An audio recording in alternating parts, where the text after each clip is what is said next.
Well, yes, good evening, and thank you for tuning in to another week with Fathers Who Care. And as always, it's our pleasure to come to you each week with information and individuals and resources to empower you to be the best that you can be in your desire or your quest to go out there and make a difference in the community. Listen, as I shared with you before, and I say it again this evening, Fathers Who Care is a not-for-profit social service organization that was created to empower the least of us. It's created to empower the least of us because we want to do the things that we can do to empower those who have been disenfranchised, those who need support, those who are seeking ways of empowering themselves and their family. Most importantly, bridging the intergenerational gap and promoting a safe and drug-free community.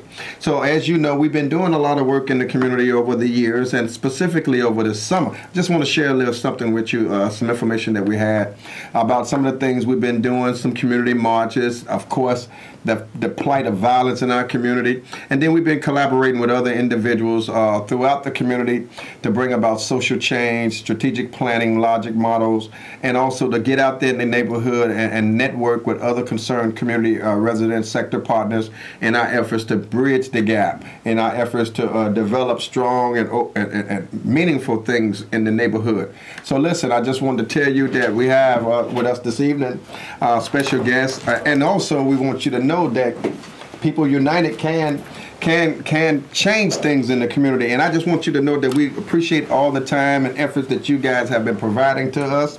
And with that being said, we want to keep on moving. Whoa, what happened here? First, you know, we just had my daughter on the show. Yeah. And then we was waiting on our dear Alderman because we're so thankful that he made it out. And, you know, he has so much on the schedule, but he made it. And we're here to make it happen. So Alderman, as always, we want to thank you for the work that you're doing. Thank you for having me. And Alderman, we do have, of course, you know, as always, we love the dialogue with you about what's going on in our 28th ward.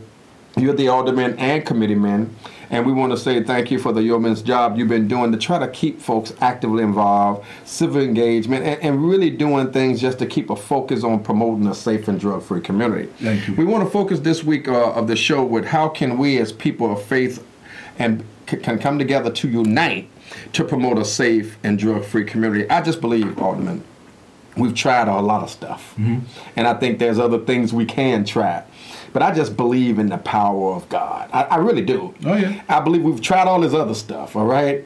I subscribe to a whole lot of tendencies. I subscribe to the blood. I subscribe to the blood being one of our ways to kind of pray and release some of the ills in our community. But I really believe that if we, people of faith, just come together and love each other again, and really care for each other, and go back to those values that we had in the day. Yes. That we are our brother's keepers. Yes. And you remember back in the day when they was, you know, some folks use it as a sound bite, but I really believe that it takes a village. Yes. To raise our kids. Well, it does. You know, we've got people that have, I think, stepped back from their responsibility in the village. And if you step back from your responsibility in the village, then we don't know what's going to happen. Well, we've seen what happens when adults and God-fearing people do not involve themselves in what's going on in our community. The work of the church, the work of Christ, was not performed in the four walls. That work was performed outside. So to the extent that our faith community comes out to work with the elected officials, work with the community organizations, work with the people, that is what we need. I mean, we've had enough Bible study. We've seen the Bible from Genesis to Revelation. We ain't got no shortage on that. We probably can expound on that for days, but Christ's work was in the streets. Absolutely. If it were today, he'd be on Madison witnessing. He'd be out doing something to help the people, not necessarily in the walls talking amongst themselves. So that's what we're going to do. I'm glad you just took that spirit and ran with it, which it didn't surprise me at all. But what I wanted to do before we kind of tackle some questions, Alderman, is I really wanted you to kind of relax for a second. And I don't want to talk to the Alderman on this question. I want to talk to Jason. Okay. All right. I know Alderman Jason Ervin. I know the committeeman. I know what you do in the community. But I don't want to talk to him yet. I want to talk to Jason, all right, the man. Okay. And the question I would like to ask you personally is, who is Jason? And what is your purpose for existing? What motivates Jason? Now, I know your other side, and we'll get to that. All right? But tell me about Jason. Well, Jason is now a father. So congratulations. And a husband. I'm a father. That's right.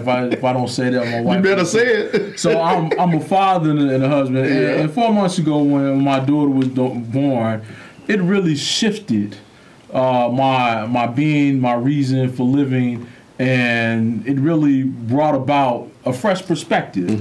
Not having someone solely someone that can't clothe themselves, feed themselves, house themselves, is totally relying on you for their existence. And that puts a different tenor on why you are doing what you're doing. Okay. And right now, I feel that my family is the number one thing that motivates me. I look at every morning, I look at her, and every night before I go to sleep, I look at her and I think about what can be, what will be. Your first child. This is my first child. It's a girl. Her name is Geneva. She's named after my grandmother, whom I never knew. She passed when I was only 5 or 6 months old. So she's a third generation of our family, and the third generation Geneva. I have a cousin Geneva, and so she's the first great grandchild to be named Geneva. So that name has a lot of meaning.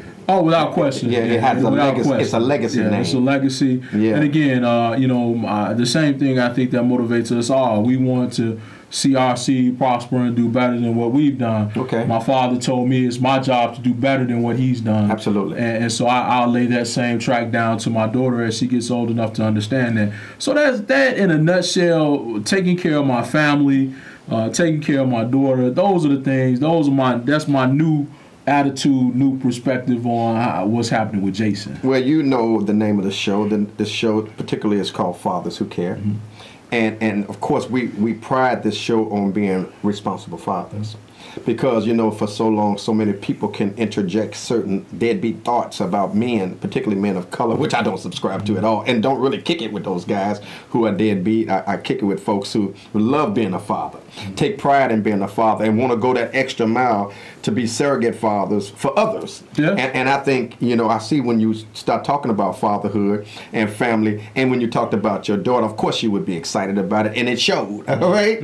And I really wanted to tap that, all right? Yeah, I mean, she's great. I mean, as far as everything I heard about you light up. baby, I'm telling you, man, you light up. I have not had that. I haven't had to be up all night shaking. Which was fun. But I have no challenge. And she's a wonderful child, and I mean, my wife, she does a great job in raising, and I'm helping.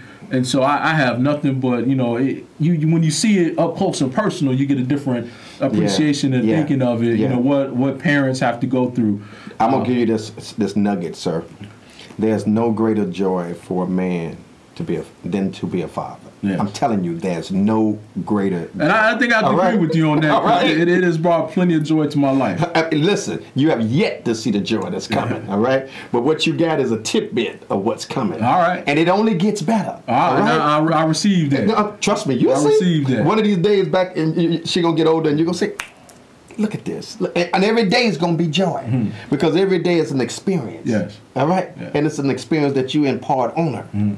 And that's the beauty of it. Oh yeah, I mean, right? I love that child. It's obvious. And it's obvious. And I pray that nothing happens because as you say, you're thinking about really laying down your life for someone. I know that I would without hesitation for this baby. Absolutely. All right. Well, let's do this here because we've touched the chord, and I felt you, and I'm sure the audience felt it. You're watching Fathers Who Care. Of course, our guest today is none other than the Alderman of the 28th Ward, Alderman Jason Ervin, Alderman and Committeeman of the 28th Ward, and we're going to talk today about how can we, people of faith, unite people to promote a safe and drug-free community while engaging others to become more civically involved.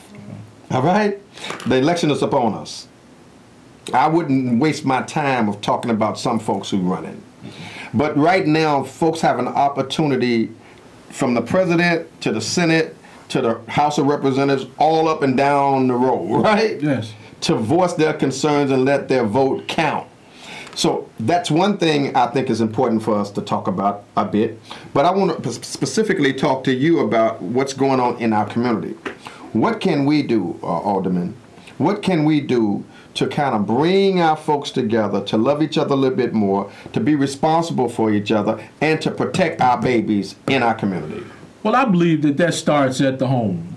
We have to start within our own homes, feeling that our children are valuable, not allowing our children to partake in illicit activities, not allowing our children to be out after hours, not allowing our children just to hang out with any and everyone.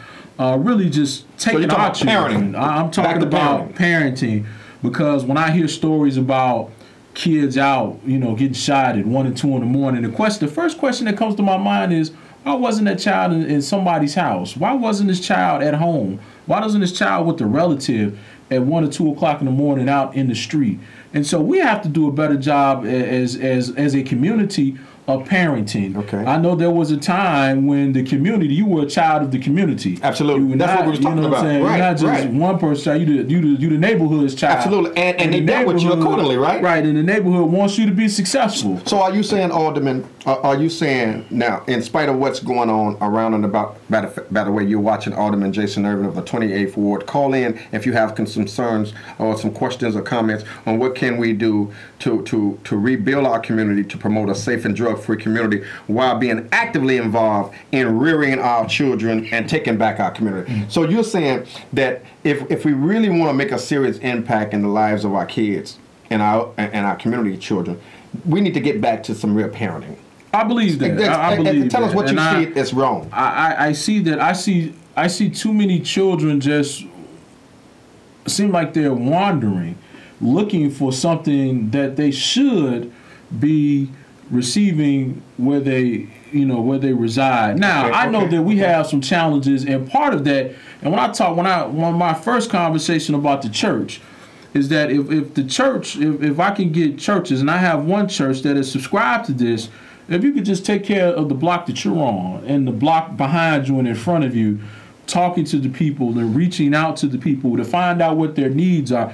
Because, that child that we're talking about may be in a home that has no lights, maybe in a home that has no food, and that child may be in the street really looking for something to eat. They are looking. They're looking for something. And so until we're able to knock on that door, get a relationship with that family to see what their needs are, it's difficult for us to help them because we do not know. And sometimes our folks don't necessarily seek out things. Mm-hmm. Sometimes we got to bring the mount to them instead of them go to the mount. Right. So that's why it's important, and that's why I really think it's important for our church community to go out and minister. We are charged with going out and evangelizing anyway. So we have not done that. And I think that's an issue. I think that's a real serious issue. And you're probably getting ready to open up a couple of cans of worms here, because I really do believe, as we being people of faith, and we are out there. All right, we labor out there. I mean, the church I attend, of course, you're familiar with it. The church you attend, I'm familiar with, and we're actually out there. And we really don't have any foolishness around about our church. Mm-hmm. We really don't. Right? We don't have no folks standing around our church gang banging and selling. We don't have that, and you all don't have it. Right. That's because we are active. Mm-hmm. So let's get back to this point. You're talking to Alderman Jason Ervin of the 28th Ward. Of course, this is Fathers Who Care. The number here is 312. The phone lines are open. 312-738-1060. What can we do as people to promote a safe and drug-free community while engaging others in our community to be more organized and to be actively involved in what we're doing in our community to empower our kids and save our children's lives? So, Alderman, one thing. Let me just say this one thing I ask. Please. If we could get every church on the west side of Chicago, you're going somewhere now, to give 1 hour per member, 1 hour per month. Per minute. So if they just be active 1 hour per member per month 1 hour. And if you want to, let's say that if you have a church with 100 people, that's 100 hours. That's 100 hours. And not one person need to do all the hours, or not 100 people doing 1 hour. You may have 20 people that do. Let's put that challenge out there. That do 5 hours. Can we put that challenge out there? The alderman has a challenge. The alderman say he has a challenge for church members, right? The church, yes. The church in the community, yes. Which is plenty of them. What you recommending that they do? 1 hour per month per member. If one person in each church gave 1 hour per month to the community, what would happen? I think that we would see the change that we would like to see on the west side of Chicago. That sounds like civic engagement. And there's God's people engaging. Listen, we got a caller. You on the air. We're talking to Alderman and Committeeman Jason Ervin of the 28th Ward. What is your comment or question, please? Yes. Good evening. This is Miss Griffin. I want to give a shout out. I wish here in this city of Chicago, in your ward, in your area, that we had more Father Who Cares organizations and groups who are strongly and dedicated and committed to not only to the children, but the whole family, the whole neighborhood. And this is what our situation is. We need to take the whole package. Stop splitting up families. There's a mother, there's a father, there's an aunt, there's grandparents, there's some relatives that's involved in each individual child's life. And I salute you. I salute you, Reverend. Thank you so much. You're doing a magnificent job, and you know I love you. And we love you too. And thank you so much, Mother Griffin. God bless you for calling in. And you heard the alderman. The alderman made a challenge. And I think that was a beautiful challenge, Alderman. Yeah. And listen, you know how I am about messaging. I love a good message, and I think that should be your thing. Yeah, one person, and I've talked. That's your theme, sir. 1 hour a month, and I think we can all give 1 hour. Listen, I'm gonna work that theme. 1 hour. The alderman said each member of the church give 1 hour once a month in the community. In the community. Right where you are. I'm not saying to go across town. I mean on the block the church is on or behind the church. Let's work. I want to ask you another question. Give us a call here and talk to the alderman about what can we do to actively involve others in our community. What can we do? What can we do? Let's quit pointing the fingers at somebody else. What can we do? The alderman said if each member of the church give 1 hour, 1 month, in the community, we can make a difference in our community. No question. Okay, we're talking to the alderman. Alderman, you know there's this vicious cycle of violence spreading around in our community, right? Yes. And it is totally disheartening, to say the least. I was just over here in the community with this little guy who was chased down, beaten, killed, and burnt up. Yeah, I saw that. Disheartening. Yes. Disheartening, to say the least. And the family was members of our church. Okay. Disheartening, to say the least, right? Yeah. A funeral was Saturday, by the way. Yeah. This kind of stuff is becoming so routine that I do believe folks are traumatized. I feel some trauma every now and then. What can we do to address this mental? I think it's a trauma going on. I think folks are mentally ill. I think folks are going through some challenges. I think we need some resources to open up mental health facilities. I think we need after-school facilities. I think we need a lot of resources. But right now, people are hurting. People have lost hope, and they are quickly becoming desensitized. Alderman, what can we do to address this issue? Somebody said something a long time ago. They said, hurt people hurt people. Ooh. That's true. So if you're hurting, you know, and you don't have the mechanism or the skills to cope, your only reaction is going to be to hurt someone else because you want someone to feel what you're feeling. Right. So that they understand your situation. I believe in, and I think that working with the Bobby Wright Mental Health Center, Milton Johnson, and Dr. Saphir over there doing great work. Absolutely. That they want to bring those mental health pieces to the neighborhood, and I think that is great outside of the facility, because we sometimes get stigmatized about going into the Bobby Wright Mental Health Center because they got a problem, you know. So we have to understand. It's like somebody going to the STD clinic. You don't want to be seen walking out the STD clinic or something like that. And you're going to get help. Right, but we need people. We want people to get help, and we have to create an atmosphere for people to get the services and the help that they need. And I believe that, working with Dr. Saphir and Milton on that initiative, that we can go to the parks, Garfield Park. You go into Garfield Park, we can go in there to have a rap session. Don't mean that you're not stigmatized by going to Garfield Park or going to the church or going somewhere where we can bring these services out of the building that may necessarily stigmatize the folks. So that's point number one. We really got to begin to help address some of these mental health challenges. Point number two is, what I find out when I'm out here talking to these young guys on the street, they really don't want to be out there. If there was a different alternative for them, they would take that. Like a job. A job, and we were like at some training. We were at Pastor Abercrombie's church. He had 40 young men give their lives to Christ. I heard about that. And they said, man, I do not want to be out here. I really want to do something different with my life. And these former gang These guys are in the street, up and down Leamington, off of Madison. So we went out there, brought some resources out there, brought Job Corps, brought a bunch of different things out here to say, hey, here's some options.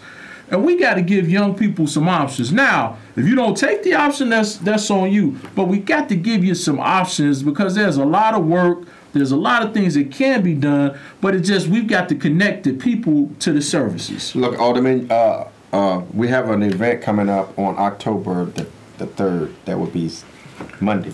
By the way, we'll be awarding you with a Community Service Award for the work that you do in the community and for, of course, you being the alderman. And we want to let folks know that we'll be having a panel of different individuals coming out who's going to speak on substance abuse, mental health, violence, and other issues in the community, bridging the gap, the cultural gap, the geographical gaps, all of that good stuff, mental health, all of that. And we want to encourage those of you who are watching to come out on October the 3rd from 5:30 to 8. 5:30 to 6 will be registration, refreshments, and networking opportunity. And 6 to 8 we will spend the time talking about various different issues, and you'll get a chance to hear from our aldermen and others. Caller, you on the air. Thank you so much for calling. Our guest today is Alderman Jason Ervin of the 28th Ward. Your comment or question, please. Yes, Reverend. You asked the question of, what can we do as a faith community to kind of help with the situation that we have on the west side. And I was thinking, as I was looking at this and how you were talking about this young man that I see, that's the alderman sitting next to you. Absolutely. Alderman Ervin. It would be Alderman Ervin, in which I don't live in his ward, but it's funny because I actually hear, I have friends with some of the residents in his ward, and they always brag about him and speak highly on him. So I want to tell him good job and really encourage him as a young man to continue doing what he's doing. But one thing that I think we could do as a church family is pray for our leaders versus always criticizing our leaders. I think that we need to work together. We're at a situation now where we have to work together as a community instead of always against each other. And so that's what I really just want to encourage just our entire community to do. Our entire community needs to work together and don't always just criticize. So that's what I have to say. So thank you for your question and your comment. Do you believe teamwork can make the dream work? That sounds like what she said. That's your phrase. Teamwork make the dream work. but it's true. No, it is. It's very true. But here's what I want to do before you talk. I want you to put that challenge out.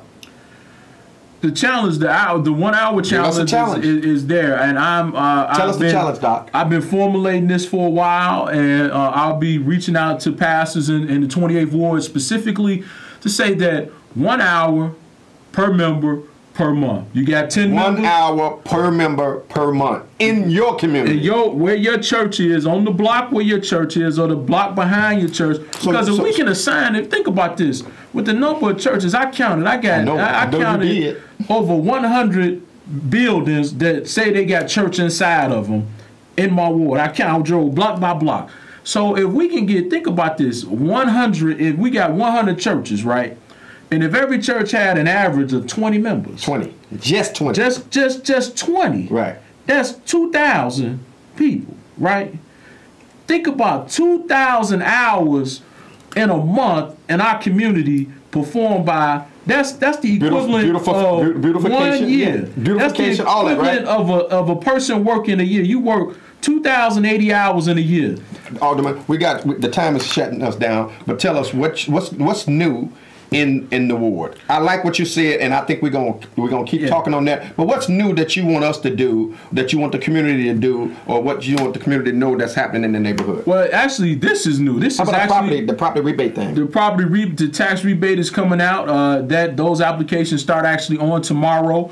You can go to the city's website, or you can go to my office's website, which is www.aldermanervin.com, and get information on the rebate, which most residents in the 28th Ward will qualify for. If you make under $75,000 a year and you're taxes did go up in the past year, you may be eligible for a rebate. If you are a senior, you may be eligible for an additional item of a rebate. So that's one item. The second item is that we're continuing to build and work in our community. Our ward has expanded. We go as far east as Racine.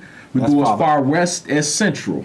Okay. You done jumped that far now? Yeah, I go up as far north as Chicago Avenue, and I go far south as 23rd Street. So there's a lot of different communities. Is that called rezoning or something? That was under reapportionment.